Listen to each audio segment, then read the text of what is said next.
Buenas tardes. Yo soy Lola. Me ha tocado a mí empezar. A ver cómo nos defendemos. Porque es cierto que, hombre, como Juan Ignacio ha dicho, es verdad que charlas teóricas, tenéis ponentes magníficos para esas charlas y evidentemente nosotros, cuando nos propusieron venir aquí, pues la verdad impresionaba un poco decir, vaya a hablarle a una formación de sacerdotes, que le vamos a contar nosotros a unos sacerdotes que saben de esto mucho más, ¿no? Entonces lo que sí que tranquiliza... Buenas. Ah, ¿me acerco esto un poco más? A ver ahora, ¿se oye mejor? Me presentaba que yo decía que yo soy Lola, que me daba un poco de, nos daba en general a los cuatro que venimos un poco de impresión que nos invitaran a dar una pequeña charla a un grupo de sacerdotes que siempre impresionan, porque ¿qué somos nosotros para enseñarle a los sacerdotes, ¿no? Si nosotros siempre estamos aprendiendo de ellos. Pero que tranquiliza también saber que esas charlas teóricas estáis teniendo magníficos ponentes, Teresa Valero, Tote, Cristi, se me ha olvidado tu nombre, a Clara no la conozco, pero el ratito que estaba hablando con ella me pareció una persona encantadora, entonces creo que tenéis unos ponentes magníficos. Entonces, si nosotros simplemente venimos a contar nuestra experiencia propia, bueno, pues desde nuestra vida y desde nuestra vivencia podemos contaros qué estamos viviendo, fuera de teorías y de datos y de cuestiones que no somos capaces nosotros de analizar. Pero sí que es cierto que, bueno, que yo voy a hablar de mi experiencia. Yo soy una persona que me he formado, me he crecido, me he educado en un ambiente de fe, el típico régimen de cristiandad, ¿no? en el que todos vivíamos en una sociedad que era católica por excelencia, en el que había una familia que te enseñaba los rudimentos más básicos de la fe, un colegio, yo me eduqué en un colegio católico en el que vivíamos, respirábamos esa vivencia cristiana y toda la sociedad estaba implicada y por el mismo hecho de ser ciudadano de un pueblo, de una ciudad, pues se sobreentendía que tenías fe, ¿no? Es como lo de la mili, los que hacían la mili, entonces decían, el valor se le sobreentiende, pues aquí, por nuestra educación, se nos sobreentendía la fe. Pero realmente la Iglesia, como había otros ámbitos de la sociedad en la que nos inculcaban la fe, a todos los niños, a todas las tradiciones populares, las festividades, todo estaba relacionado con el tema religioso, pues la Iglesia, la parroquia, realmente cuidaba esa fe, alimentaba esa fe, regaba esa semilla, ¿no? Pero la sociedad cambia y empezamos a tener una sociedad en la que la parroquia se empieza a encontrar personas que ya no tienen esa fe heredada, esa fe aprendida en su familia o en el colegio, pero no tiene herramientas para... o sea, las herramientas que tienen le sirven para cultivar esa fe, para sembrarla, para cultivarla, para regarla, pero no para sembrarla. De hecho, vamos a ver, yo misma me considero que yo era una cristiana con una fe heredada, una fe de cumplimiento, pero convencida de que yo vivía la fe que tenía que vivir, que yo iba a mi misa los domingos, que me confesaba, que comulgaba y no se esperaba nada más de mí. De hecho, bueno, te vas de tu casa, vas a estudiar fuera y ves como muchos compañeros tuyos pues dejan de practicar. O sea, yo era cristiana practicante, pero mi familia, mi hermana, pues deja de practicar, la gente que se ha criado en la misma situación que tú, con la misma siembra de fe, empiezan a alejarse. Y si alguna vez vuelven simplemente porque, pues por eso, por tradición, pues porque hay que casarse, y si tiene un hijo no va a dejar a la abuela sin que bautice al nieto. O sea, es como una sensación de que esa fe no ha fructificado, ¿no? Pero ya digo yo, desde el convencimiento de que yo vivía mi fe plenamente, ¿no? Pero, y ahora me di cuenta, digo, Dios mío, ¿cuánto tiempo he pasado sin tener esta experiencia de fe que estoy viviendo ahora, ¿no? Bueno, no sé si... ¿Qué pasó? Yo en esa fe que yo vivía como un simple cumplimiento, pues es cierto que yo en realidad me di cuenta que yo simplemente consumía sacramentos, consumía servicios de la Iglesia, no participaba plenamente en una vivencia religiosa, puesto que yo, es domingo, vamos a misa, ¿a qué hora? Pues en la parroquia de Cristo Rey me viene bien la hora, pues venga, vamos, sí, así después vamos al cine, o después que hemos quedado para cenar, o sea, buscábamos dónde podíamos recibir el servicio que nos interesaba en cada momento, simplemente, no buscábamos más allá, ¿no? Y el tema es que, mirando para atrás, yo tengo la sensación de que la Iglesia se conformaba con eso, porque no ofrecía otra cosa. Y bueno, somos cristianos que vamos y venimos de un sitio a otro donde nos van interesando, pero no tenemos un sentido de pertenencia a una comunidad, no nos sentimos parte de la Iglesia. Y además, a lo mejor eso hasta nos interesaba, pues porque no te compromete, ¿no? Simplemente, pero yo realmente me asombro de que yo pensaba que vivía mi fe como una cristiana, como buena cristiana, ¿no? Pero ahora no es así. ¿Qué ha pasado en mi vida para que esto no sea así? Pues sucedió que me mudé de piso, me empecé a acudir a una pequeña parroquia que en un barrio en expansión, en el que había una capillita donde se celebraban pues la catequesis, los sacramentos, todo. Y el párroco que llegó a con el reto de construir allí una nueva parroquia, pues hombre, tuvo la suerte de que pudo iniciar ese camino prácticamente desde cero. O sea, la gente que estábamos allí acudiendo a esa pequeña capilla no éramos muchos. Y yo creo que este párroco se dio cuenta de que tenía que comenzar una nueva comunidad y que tenía muy claro lo que no quería que se convirtiera su parroquia. Esa dispensadora de servicios que demandamos los cristianos de a pie, ¿no? Sabe dónde está y sabe lo que quiere. Tiene una visión de una parroquia viva, de miembros, de personas involucradas, de laicos comprometidos. El problema es que no tiene un mapa en el que tiene el origen y el destino, pero no sabe cómo llegar, porque las herramientas, los caminos que marcaban la forma de hacer de la Iglesia, del régimen de la cristiandad, ha cambiado y se encuentra sin herramientas. Bueno, yo voy pasando las diapositivas, no le hago mucho caso porque voy un poco... y entonces necesitas buscar cómo crear una comunidad de piedras vivas. ¿Qué hace? Se rodea de un grupo de laicos más o menos comprometidos en distintos ámbitos de la parroquia, de catequesis, se estaba intentando hacer un proyecto para construir el nuevo templo. Las personas que estábamos involucradas en la comisión para desarrollar ese proyecto de templo también nos implicamos.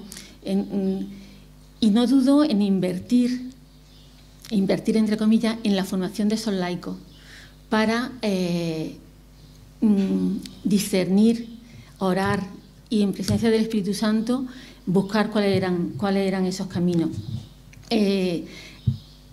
Tenía claro que el modelo de cristiandad había cambiado, ¿no? Pero no sabía se da cuenta, nuestro párroco era consciente de que efectivamente desde mucho tiempo atrás ya se estaba hablando de nueva evangelización. Pablo VI ya habla de la palabra evangelización, ya surge, ¿no? Juan Pablo II, que además dice, necesitamos una nueva evangelización, pero tiene que ser nueva en su forma, en su ardor, en sus métodos. O sea, llevamos 50 años hablando de nueva evangelización, pero todavía no conseguíamos ver cuáles eran las herramientas. Benedicto XVI y, por supuesto, el Papa Francisco, ¿no? con su Evangelii Gaudium. Es cierto que para nosotros fue una suerte que en esta situación de estar intentando descubrir qué nos pedía el Espíritu Santo, cómo podíamos formar esta comunidad, el párroco decidió hacer su tesina. Y como estábamos impactados con la Evangelii Gaudium del Papa Francisco, pues decidió que ese era el tema de la tesina. Es increíble cómo insiste el Papa Francisco. Dice, ya no nos sirve una simple administración, no podemos ser simplemente una parroquia, una iglesia administradora de servicio. Tenemos que estar en un estado permanente de misión. O sea, la iglesia tiene que ser salvavidas, como decía también el Papa Francisco, un hospital de campaña. O sea, la gente muere la fe y lo que tenemos que hacer no es maquillarla, es salvar vidas. Para eso está la Iglesia, ¿no? Y dentro del estudio de la Evangelii Gaudium, pues también llegó a conocer la conferencia de la Iglesia Latina de Aparecida, que fue previa y en la que el propio Papa, cuando era todavía cardenal, fue uno de los redactores de las conclusiones de Aparecida. Y es impresionante que la forma en la que Aparecida, en la conferencia, dicen la importancia para la vida cristiana es que Jesucristo sea encontrado, seguido, amado, adorado, anunciado y comunicado a todos. No puede haber una experiencia de fe sin un encuentro con Jesucristo, sin una decisión de seguirlo, sin conocer su palabra, sin vivir la comunidad. Es decir, todas estas ideas cada vez se fueron formando más claramente en nuestra parroquia y empezamos a ser conscientes de la importancia de los procesos, ¿no? Que todo esto tiene que formar parte de un proceso. Porque mucha gente, ya en Aparecida, en América Latina también ocurría lo que ocurre aquí en Europa, que la gente se iba de la Iglesia Católica. Pero allí advirtieron que se iban de la Iglesia Católica, pero con intención de no vivir ninguna fe, como ocurre aquí, sino que se iban a aquellas religiones, a aquellas confesiones, cristianos o no cristianos, que les daban una acogida, que les daban un sentido de pertenencia a algo, que lo escuchaban, que lo acogían, ¿no? Y aquí nosotros nos aburrimos, nos vamos, nos alejamos y solamente volvemos si nos interesa, ¿no? Pero es curioso porque si alguien llega a una parroquia nuestra al uso, porque hay personas que están en búsqueda, hay personas que están deseando, o sea, no saben lo que están buscando, tienen un vacío, tienen que llenarlo. Nosotros sabemos lo que los llena, es Jesús el que los puede llenar. Pero si alguien llega a tu puerta con esos vacíos, ¿a qué los invitamos? Los invitamos a participar de charlas, de catequesis, los invitamos a que acudan a la misa, pero a mí me impacta mucho la cita de San Pablo en la carta a los romanos. Dicen, ¿cómo van a creer en algo, en alguien? ¿Cómo van a invocar a un Señor en el que no han creído? ¿Y cómo van a creer en Él si nadie les habla de Él? Y si no hay quien los anuncie, y no hay quien anuncie porque no hay quien lo envíe. O sea, es tan importante esos procesos. Pues yo no sé si A ver, si yo estoy aquí es porque pienso que realmente se puede vivir esta transformación, esta conversión en una parroquia, porque yo lo estoy viviendo. Y todos estos procesos que se han puesto en marcha y que ahora os van a detallar también los que me están acompañando, realmente a mí me han transformado la vida. Es decir, yo de estar convencida de que vivía una fe, me doy cuenta de que no. Me doy cuenta de que yo ahora me he encontrado con Jesucristo. Yo ahora pensaba que la figura de Jesús yo la conocía, pero la conocía de oídas. No la conocía porque la hubiera experimentado yo personalmente. Y ahora sé que puedo tener una relación personal con Jesús. Y además, esa persona la conocía, pero he descubierto al Espíritu Santo, que fue para mí, o sea, Padre, Hijo y Espíritu Santo, pero es una fe aprendida de repetición y no somos conscientes de la fuerza que tiene el Espíritu Santo. Yo he descubierto el Espíritu Santo y he sentido su acción en mi vida, cosa que antes no lo había hecho. He descubierto que puedo sentir el amor de Dios.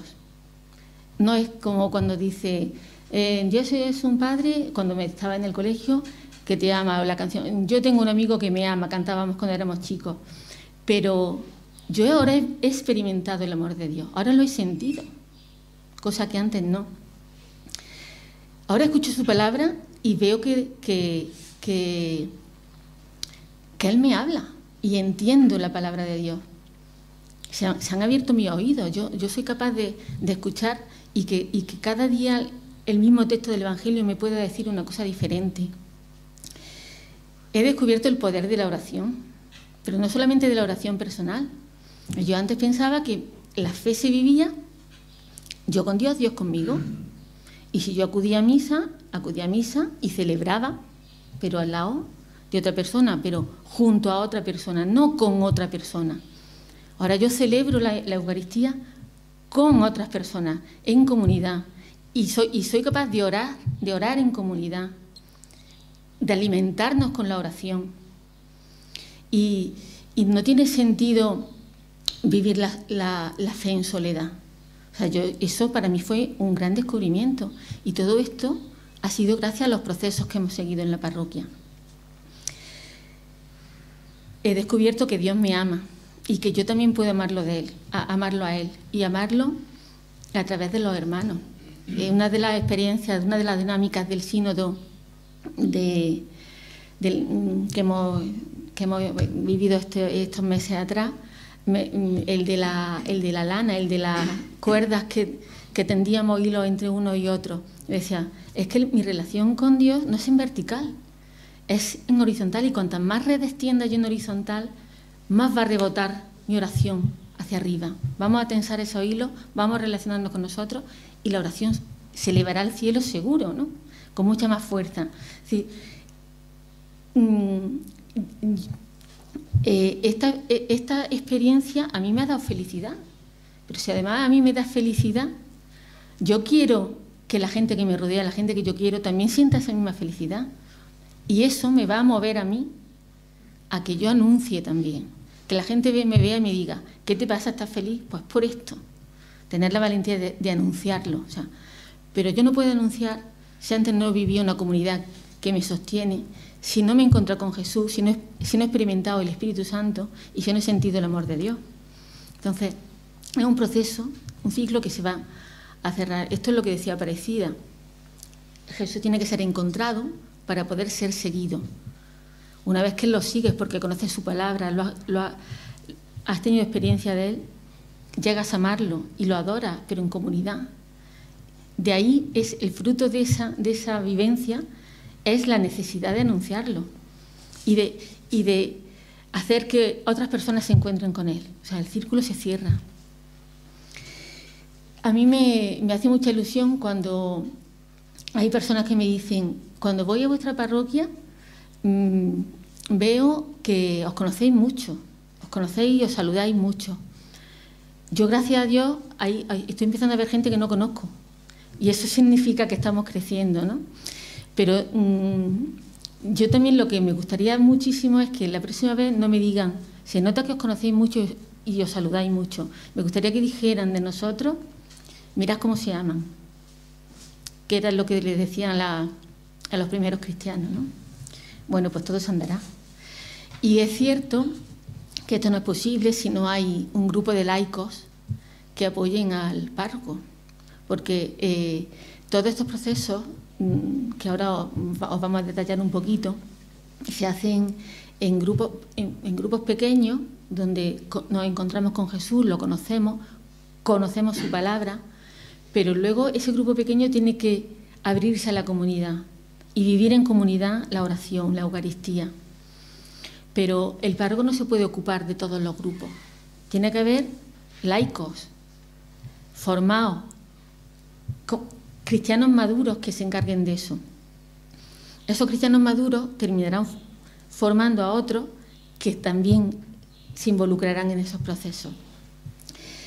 Y bueno, yo hasta aquí quería contar un poco la experiencia que vivimos y ahora el cómo lo vivimos, cómo seguimos esos procesos, pues le dejo yo a ellos que os lo cuenten. Empieza Juan, ¿verdad?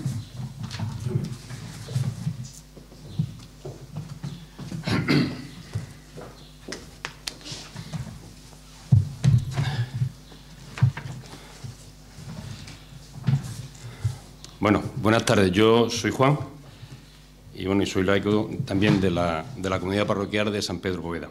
Estoy casado con María Ángeles, mi mujer, y os voy a hablar de lo que es el primer anuncio, ¿no? de la parte de lo que es el encuentro y la conversión. Nuestro párroco tuvo muy claro desde el principio la importancia que tiene el primer anuncio para propiciar el encuentro con Jesús.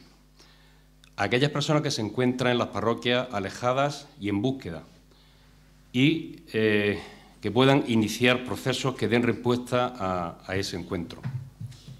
Nosotros hemos priorizado siempre el momento de la siembra de la fe, reforzando experiencias religiosas que sean profundas e intensas, experiencias vivenciales. Nadie se emborracha analizando la fórmula del vino.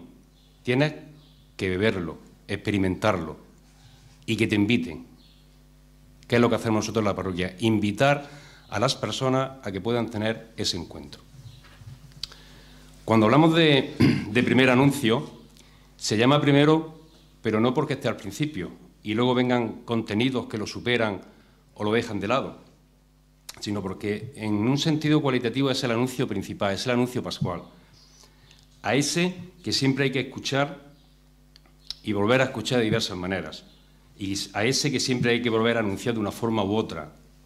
El primer anuncio, tenemos que estar siempre en clave de primer anuncio. Tenemos que estar renovando nuestro testimonio personal. Como nos dice el Papa Francisco, nada hay más sólido, más profundo, más seguro, más denso y más sabio que ese anuncio. Debe ocupar el centro de la actividad evangelizadora y de todo intento de renovación eclesial. La centralidad del primer anuncio querigma requiere de algunas características. Tienen que expresar el amor salvífico de Dios, Jesús, que es previo a obligaciones morales y religiosas. Dios quiere la salvación para cada uno de nosotros y nos la quiere regalar. Que no imponga la verdad y que apele a la libertad. Tiene que ser auténtico y tiene que ser respetuoso con la libertad de cada persona. Es una elección libre. Tiene que poseer notas de alegría, estímulo, vitalidad, creatividad, que no se quede en la predicación de unas pocas doctrinas más filosóficas que evangélicas. Además, exige también que el evangelizador tenga ciertas características para que el anuncio pueda ser acogido: cercanía, apertura en el diálogo, paciencia, acogida cordial, escucha activa que no juzga, acompañantes que se acompasan al ritmo de la persona acompañada. Como nos decía Juan Ignacio el otro día en la charla que nos dio, acompañantes que se conmuevan, se comprometan y se impliquen y que vean que la persona que acompaña es tierra sagrada. En San Pedro Poveda hemos elegido Alfa como herramienta de primer anuncio. Hemos analizado diferentes herramientas y después de asistir a varios encuentros a nivel nacional en distintos sitios, como entrenamientos de Alfa en Madrid, en Granada, encuentros de nueva evangelización en Astorga, en Salamanca, Sumérgete, algún encuentro que tuvimos también de formación de líderes en Algete, entendimos que la herramienta que mejor se adaptaba a la parroquia era Alfa, y el tiempo y los resultados nos van dando la razón. El primer Alfa que pusimos en marcha lo pusimos en el año 2015. Este año 2022 es el 8º Alfa que hemos puesto. Y consideramos que tiene 6 cualidades que son importantes. Facilita la asistencia de las personas que están alejadas en la vida parroquial, porque el formato genera libertad para seguir o para no seguir. La gente no se ve obligada. Si después de 2 o 3 sesiones permanece, lo normal es que terminen todas las sesiones. Pero hay libertad y las personas alejadas son un formato que le encaja. Crea grupos pequeños,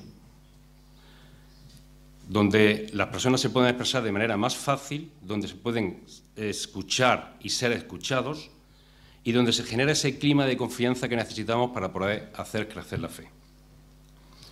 Implica al párroco y al grupo más íntimo de colaboradores, que a su vez lo que hacen es ser líderes, facilitadores de procesos. Forma también equipos de líderes laicos, ya que el laico es el que lleva la iniciativa de acompañar a las personas que están en crecimiento. Como ha dicho Lola, capacita la oración personal y comunitaria. La oración nos permite que esa relación que mantenemos con Jesús la podamos hacer crecer. Es como los amigos. Si tú tienes un grupo de amigos, te tienes que juntar con ellos, tienes que hablar con ellos, le tienes que contar tus interioridades para poder mantener esa amistad. Como un árbol, si no lo riegas, no lo atiendes, se termina secando. Y sexta, y la más importante, y es que provoca un encuentro con Jesús y una conversión personal necesaria para poder hacer luego la etapa de discipulado.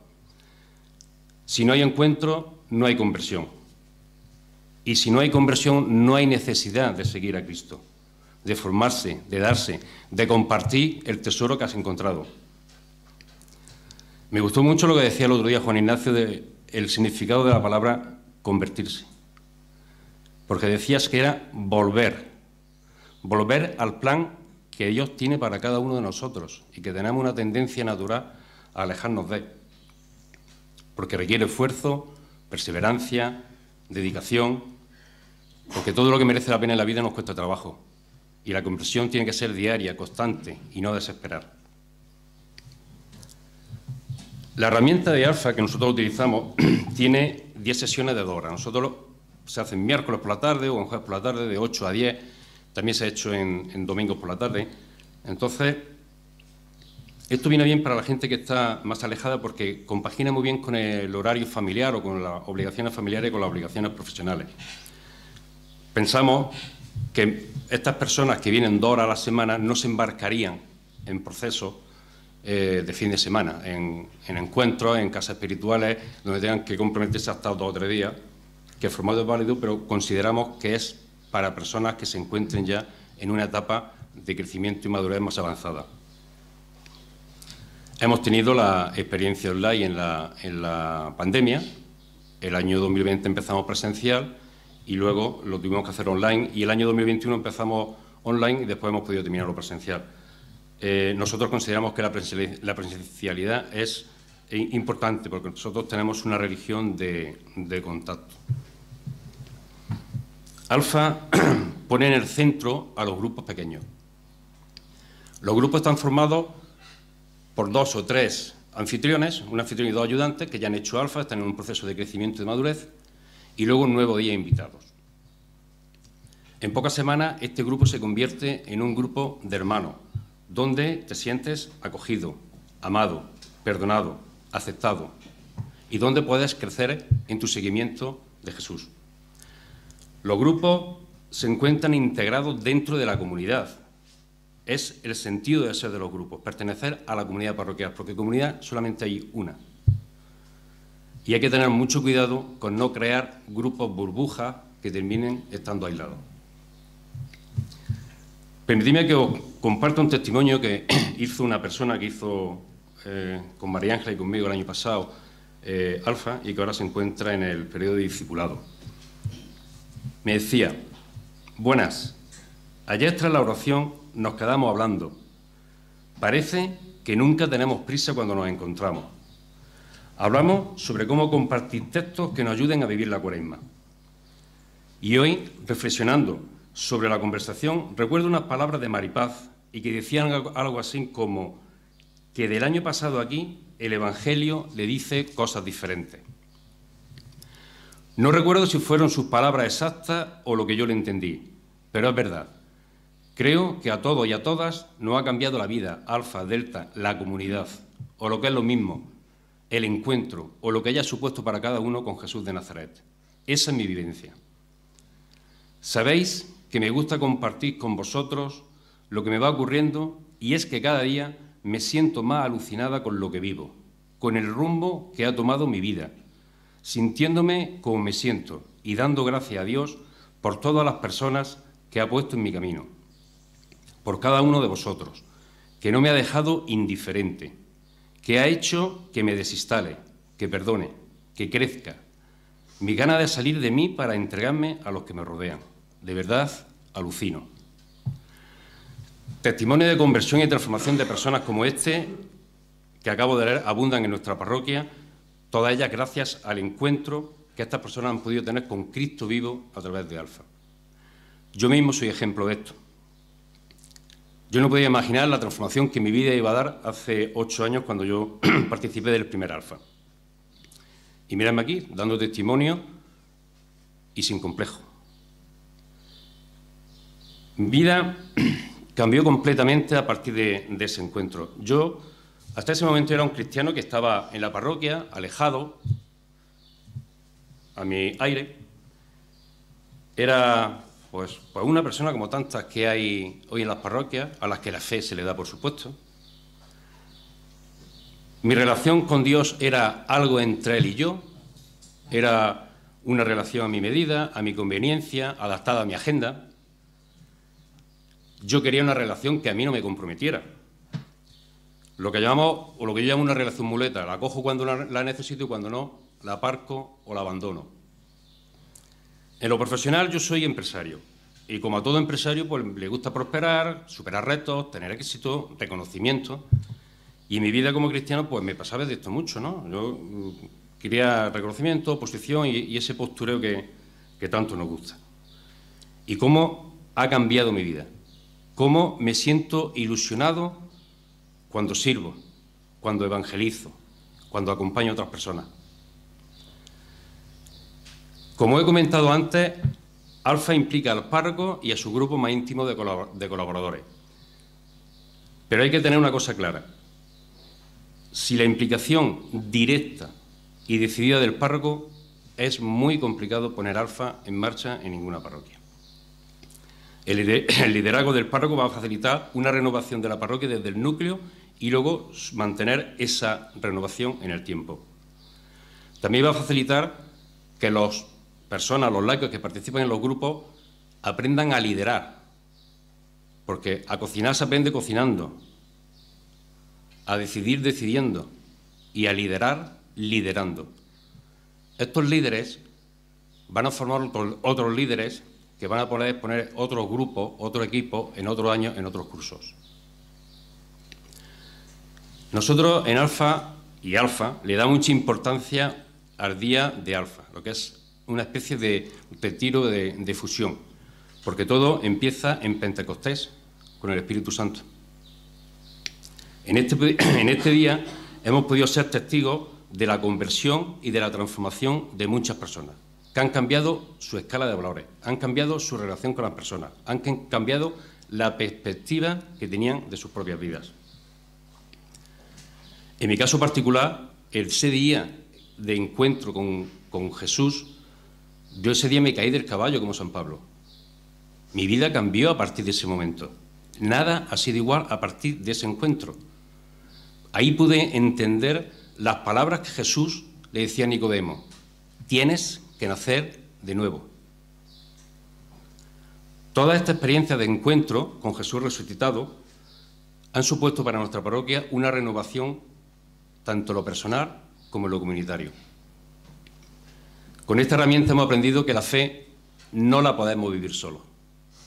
La fe es un regalo, es un don que Dios nos regala y la tenemos que vivir en comunidad. Nuestra fe crece cuando la vivimos en comunidad. Si os animáis a dar este paso, seréis testigos en toda la parroquia de cómo se contagia esta alegría y este entusiasmo de poder anunciar el Evangelio. Se genera un cambio en la relación de todas las personas, como ha comentado Lola, en un sentido positivo, en un sentido de pertenencia. Te sientes identificado con la comunidad. Si de algo tenemos crisis los cristianos es de identidad. Muchas gracias.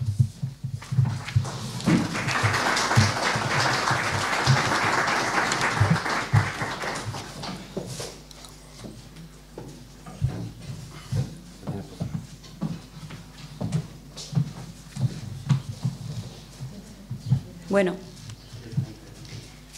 venimos aquí a contaros una experiencia de transformación, de personas que ayudan, que acompañan, que se echan para adelante, de personas que hacen cosas impensables. Y en nuestra parroquia hay muchas personas así, que nunca se habían planteado hacer algo distinto. Nos dicen que nuestro barrio es especial. Comentaba antes con las compañeras que tenemos un patio muy grande. En ese patio nos ganamos el derecho, con mucha prudencia, de entrar en la vida de las personas, para que ellas descubran cómo Dios habita dentro de ellas. Y además de todo esto, sabemos muy importante que el especial en todo esto es el Señor, que va transformando nuestras vidas. Y de eso somos testigos, con todos los testimonios que escuchamos y que vivimos a diario. Es cierto que hace falta una herramienta, hace falta unos procesos, una comunidad que te acompañe.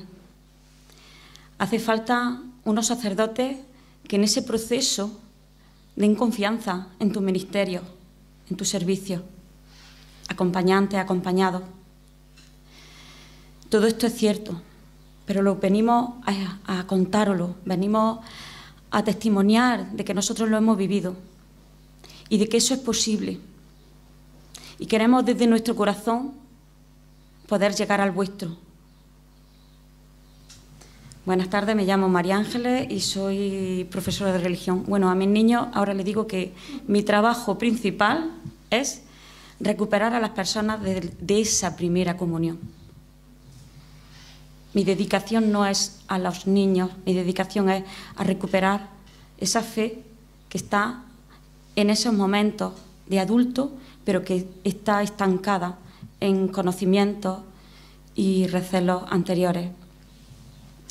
Yo voy a hablar del proceso de discipulado que hemos vivido en nuestra parroquia, ¿no? De ese itinerario, ¿no?, que hemos vivido y que queremos compartir con vosotros. Lo primero que hacíamos era analizar qué iniciativas de conversión pastoral a nosotros nos habían sido útiles. Bueno, la primera era esas experiencias de primer encuentro de las que estábamos partiendo. Otra importante era el tema de la comunidad, una comunidad en la que tú te sientas a gusto, a la que pertenezcas, que ellos han dado referencia, y a la que tú puedas seguir invitando a otras personas. Es decir, cuando alguien se acerca a la parroquia, no te acojo solo para que vengas a misa, sino que ya te estoy invitando a que una comunidad entera te esté acogiendo y tú te sientas partícipe de esa comunidad. También teníamos algo que era muy positivo y eran los testimonios de las personas, de encuentros, de relaciones, incluso de fracasos, que podían acompañar a otras personas, personas testimoniando su propia vida y su propia experiencia, ¿no? Teníamos claro que había que marcar un camino claro de crecimiento en la fe de adultos. Y teníamos que discernir qué procesos en este itinerario no eran válidos y cuáles eran de mantenimiento. y a nosotros tendríamos que escoger, ¿no? Pues situándonos dentro de este itinerario, a las personas que habían tenido ese primer encuentro impactante con la fe, se le ofrecía un proceso de catecumenado, un proceso de crecimiento en la fe, que no es otra cosa que un catecumenado de adultos, ¿no? El objetivo principal era esa formación bíblico-doctrinal, ¿no?, centrado en el maestro, en el único maestro, y que aprendiésemos poco a poco a ir tomando esa forma, a pensar como él, a sentir como él, a rezar y a amar sobre todo como él lo hacía. ¿Qué era este discipulado? Pues este discipulado era sobre todo un proceso, un itinerario, un éxodo, un camino de transformación y sanación interior. Pero este proceso tenía unas características, y es que era flexible en el tiempo, en el espacio y en los ritmos. En el Evangelio Gaudium, como ha dicho Lola antes, nos dice que la fuente de la evangelización se halla sobre todo en la palabra, que ha de ser escuchada, meditada, vivida, celebrada y anunciada. Y esta palabra es la que nosotros íbamos a intentar pasar en todas estas fases, ¿no? Centrábamos nuestro discipulado sobre todo en el seguimiento de Jesús y en la reflexión de su Evangelio, pero tenía que abarcar todas las dimensiones de la persona: la dimensión relacional, intelectual, emocional, moral, de manera que sea un conjunto completo de referencia hacia la persona. La Biblia nos dice en Hechos 2, 42, que los que creyeron en Pentecostés, o sea, en ese primer anuncio, en esa experiencia de encuentro con el Espíritu Santo que habíamos vivido en Alfa, permanecían constantes en la enseñanza de los apóstoles, en la oración del pan, en las oraciones. Y es que esa experiencia de relacionarnos, de meditar su mensaje en pequeños grupos, de celebrarlo, de orarlo y de llevarlo a la vida, nos estaba enseñando poco a poco a acompañarnos, una nueva forma de acompañar. Así, el discípulo se va convirtiendo cada vez más en un eco reposado y tranquilo que fundamentaba la inteligencia y hacía crecer la fe. Ese reto era pasar de esas reproducciones de creencias y costumbres heredadas a la recomposición de esa vida cristiana. Eso es muy importante, porque si nosotros hasta ahora estábamos viviendo una repetición, teníamos que ir pasando a una elaboración personal de nuestra fe. Si la comparábamos con Alfa, en Alfa teníamos una fe subjetiva, personal, directa al corazón. Pero lo que intentamos es pasar a una fe subjetiva relacionando con las creencias de la Iglesia, con el misterio de la Iglesia.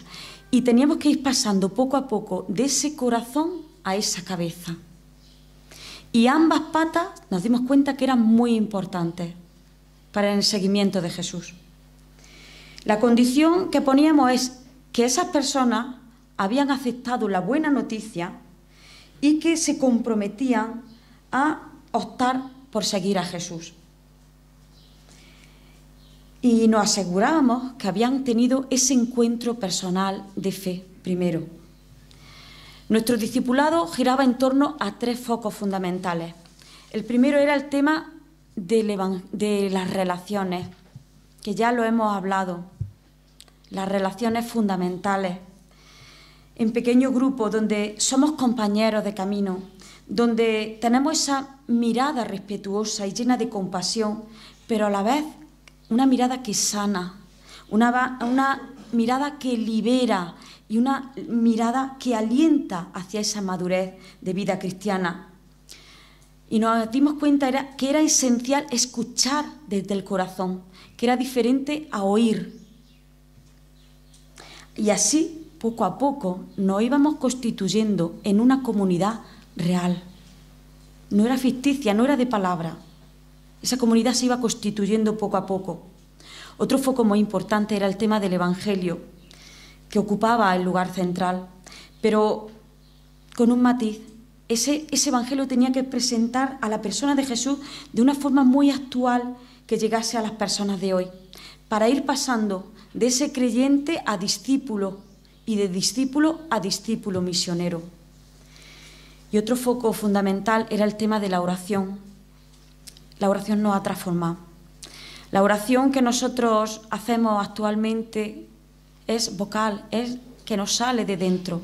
No es una oración alejada, sino que es que nos sale de dentro, de esa experiencia que habíamos tenido con ese encuentro con el Señor y que teníamos que hacer crecer. Mi relación tiene que crecer personalmente, pero también mi relación tiene que crecer en ese pequeño grupo con el que me relaciono, en el que yo aprendo a compartir mi intimidad con ese grupo que me acompaña, que me acoge, pero también me va insertando poco a poco en esa oración comunitaria, porque yo tengo que sentir ese amor de Dios reflejado en todos mis hermanos y me siento comunidad cada vez que me integro en esa oración en gran grupo.